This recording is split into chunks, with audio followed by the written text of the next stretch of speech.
आज सबसे प्यारे छोटे से चिंटू को होश आने वाली है। तो वहीं पर मनीष ने मल्हार को कहा कि मैं आपकी बेटी को कुचल कर रख दूंगा। आज के इस इंटरेस्टिंग से एपिसोड की फुल अपडेट जानने के लिए आप हमारे चैनल सर्व एक्सप्लेन को सब्सक्राइब जरूर कर लें। एपिसोड के आते ही आपको नोटिफिकेशन मिल जाएगा। तो चलिए आज के एपिसोड में जानते हैं क्या होता है। हम देखते हैं नम्रता मनीष को कहती है, जी दादा कितना बोल रहे हैं, आप इन्हें कुछ कहते क्यों नहीं है। मनीष कहता है, दादा वो मेरी पत्नी है, आप उनका अपमान कर रहे हैं। मल्हार कहते हैं, मैं गलत क्या कह रहा हूँ, तुम भी तो शकुनी की तरह बिहेव कर रहे हो। शकुनी नहीं होता तो महाभारत नहीं होती, कुरुक्षेत्र नहीं होता, और ये सब जो भी हो रहा है ये भी एक कुरुक्षेत्र ही है। इसमें शालिनी और शिव को कुछ नहीं होगा, तुम सब लोग मारे जाओगे। तभी कुलकर्णी कहता है, मरने का तो सवाल ही नहीं पैदा होता, वो हमारी आंधी के सामने तिनके की तरह उड़ जाएंगे, कुछ नहीं कर पाएंगे। मल्हार कहते हैं, अहंकार मत कीजिए। तभी मनीष की बेटियां कहती हैं, बड़े पापा आपको क्या हो गया है, आप एकदम से कैसे बदल गए हैं। मल्हार उनको कहते हैं, बदल नहीं गया हूँ, मेरी आत्मा पर एक बहुत बड़ा बोझ है, हर दिन का नहीं, हर महीने का नहीं, बहुत सारे सालों का बोझ है।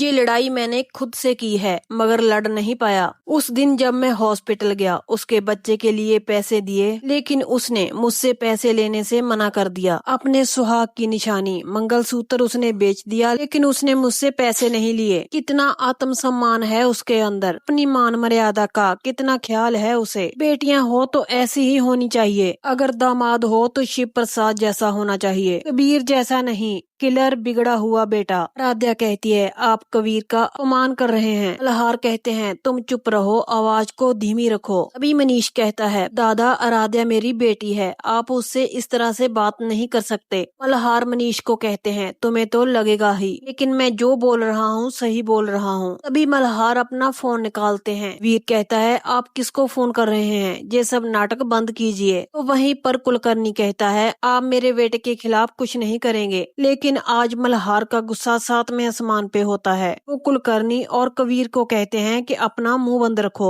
तभी हम पीहू और शालिनी को देखते हैं। शालिनी का फोन बजता है। पीहू कहती है, मम्मा नाना जी का फोन है। शालिनी फोन उठाती है। वो कहती है, पापा क्या हुआ, कुछ बोलिए ना। मल्हार कहते हैं, बेटा मैं क्या बोलूं, मेरा सर शर्म से झुका जा रहा है, बेटा मुझे माफ कर दे। शालिनी कहती है, पापा क्या हो गया। मल्हार कहते हैं, बेटा मेरी आत्मा पर बहुत बड़ा बोझ है, तेरे साथ जो भी हुआ बहुत गलत हुआ बेटा। दामाद जी के साथ भी बहुत गलत हुआ, जो चिंटू के साथ हुआ वो तो बहुत ही गलत हुआ, कुछ भी सही नहीं हुआ, तुम मुझे माफ कर दो। शालिनी कहती है, पापा ऐसा क्या हो गया। मल्हार कहते हैं, ये सब देखकर एक बूढ़े बाप पर क्या गुजर रही है। आज तक मैंने तुम्हें सीने से नहीं लगाया, दामाद जी के साथ आज तक मैंने ठीक से बात नहीं करी, उल्टा मेरा पूरा परिवार तुझे तबाह करने पर तुला हुआ है। मल्हार फिर से कहते हैं, बेटा मुझे माफ कर दे। तभी मनीष कहता है, दादा फोन मुझे दीजिए। वो शालिनी से कहता है, मेरी बात अच्छे से सुन ले, मल्हार दीक्षित तुमसे माफी मांग सकता है, मगर मैं मनीष दीक्षित हूँ, मैं ना तो तुमसे माफी मांगूंगा और ना ही तुम्हें कभी माफ करूंगा। इस वक्त मेरे समधी करण कुलकर्णी जहाँ पर है, मेरा दामाद और मेरी बेटी आराध्या भी जहाँ पर है। आज मैं तुम्हें सबके सामने बताता हूँ कि मैं अपनी बेटी आराध्या के लिए किसी हद तक भी जा सकता हूँ।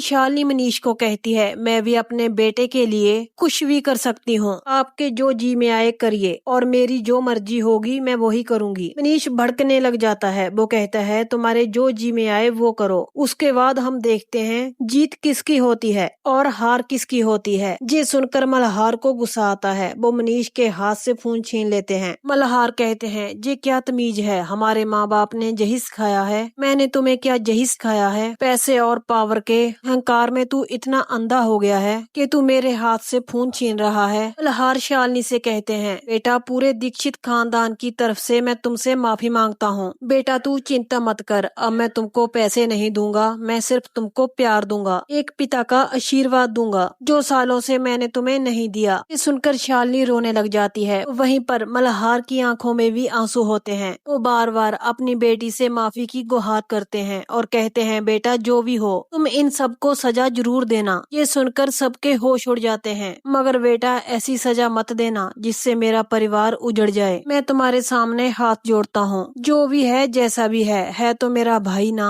मुझे पता है बेटा तू एक माँ है, तुम में एक देवी के सारे गुण हैं। तुम देख लेना बेटा, तू संभाल तो लेगी ना। ये कहकर मल्हार फोन काट देते हैं। पीहू कहती है, क्या हुआ मम्मा, नाना जी क्या बोल रहे थे? शालिनी कहती है, तेरे नाना जी से आज बात कर कर बहुत खुश हूँ मैं। शालिनी कहती है, पीहू तू नहीं समझेगी, चल तू आजा खाना खा ले, फिर हम हॉस्पिटल जाएंगे। पीहू कहती है, मम्मा चिंटू खाना नहीं खाएगा? शालिनी कहती है, नहीं बेटा अभी डॉक्टर ने मना किया है। पीहू रोने लग जाती है। वो कहती है, मम्मा चिंटू घर तो वापस आ जाएगा ना? शालिनी कहती है, क्यों नहीं आएगा बेटा, वो जरूर घर आएगा, चल तू खाना खा ले। तो वहाँ आराध्या कहती है, जे आपने ठीक नहीं किया। मर्ता कहती है, दादा आपने तो पलटी मार दी। मल्हार उसे कहते हैं, बहू भाषा पर संयम रखो। कुलकर्णी कहता है, बहू की जवान तो संभल जाएगी, आंखें लाल करके उसे रोक भी लेंगे, मगर कर्ण कुलकर्णी को आप नहीं रोक पाएंगे। जे मेरे बेटे की जिंदगी का सवाल है। मनीष कहता है, और दादा जे मेरी बेटी की जिंदगी का भी सवाल है। आप अपनी बेटी के लिए खड़े हो गए, लेकिन याद रखना मेरा नाम भी मनीष दीक्षित है। आ मनुष्य हूँ मैं। इस लड़ाई में मैं आपकी बेटी को कुचल कर रख दूंगा, पूरे शहर से उसका नामो निशान मिटा कर रख दूंगा। और याद रखना ये बात मैं आपको बताकर जा रहा हूँ। मनीष कहता है, चलिए मिस्टर कुलकर्णी। तभी ओंकार उनको कहता है, मुझे लगता है आपको रुक जाना चाहिए। उसकी बात सुनकर सभी लोग हैरान होते हैं और कहते हैं कि ऐसा क्यों बोल रहा है तू? ओंकार कहता है, पता नहीं, मगर कुछ बुरा जरूर होने वाला है। शालिनी साधारण स्त्री नहीं है, वो आम हाउसवाइफ नहीं है। मुझे उम्मीद है कर्ण कुलकर्णी तो समझ ही गए होंगे। बी कुलकर्णी को उस दिन की याद आती है जिस दिन शालिनी ने उसके गार्ड को मारा था। जिसे आपके सारे केसेस के बारे में पता हो, वो आम औरत कैसे हो सकती है? कहीं ना कहीं ओंकार को भी उसकी मार याद आती है। ओंकार कहता है, रही बात शिव प्रसाद देशमुख की,